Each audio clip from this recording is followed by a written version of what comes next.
एलबीटीच्या संदर्भात आमची भूमिका अतिशय स्पष्ट आहे।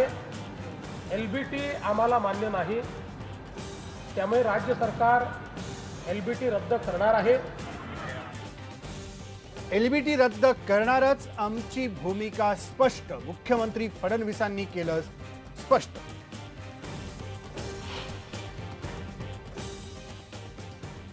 शेतकऱ्यांच्या वीज बिलावरून एकनाथ खडसे आणि उद्धव ठाकरेंमध्ये शाब्दिक युद्ध।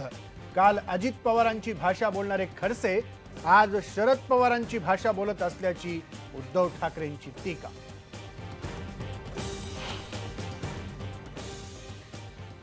उद्धव ठाकरेंच्या मराठवाडा दौऱ्याची सांगता, दुष्काळ प्रश्नी राज्यपालांना मराठवाडा दौरा करण्याची करणार मागणी।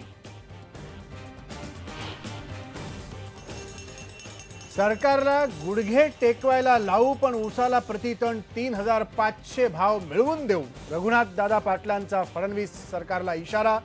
किल्ले शिवनेरीवरून शेतकरी संघटनेच्या संघर्ष यात्रेला सुरुवात। शिवसेना आणि बीजेपी दोघं एकत्र आले तर ऊसाचा पाठिंबा येण्याची गरज पडत नाही त्यांना। असं झालं तर सुंठी वाचून खोकला गेला। शिवसेनेनं भाजपला पाठिंबा दिला तर सुंठी वाचून खोकला गेला। पवारांनी व्यक्त केलं मत, ऊसासाठी संघर्ष करणारे आता सत्तेत आल्यावर काय निर्णय घेतात ते पाहूया। राजू शेट्टींना टोला।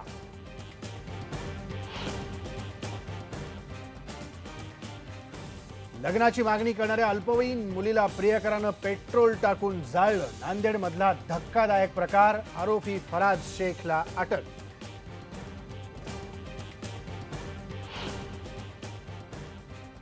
ज्येष्ठ कथ्थक नृत्यांगना सितारा देवी कालवश, वयाच्या 94व्या वर्षी मुंबईत झालं निधन।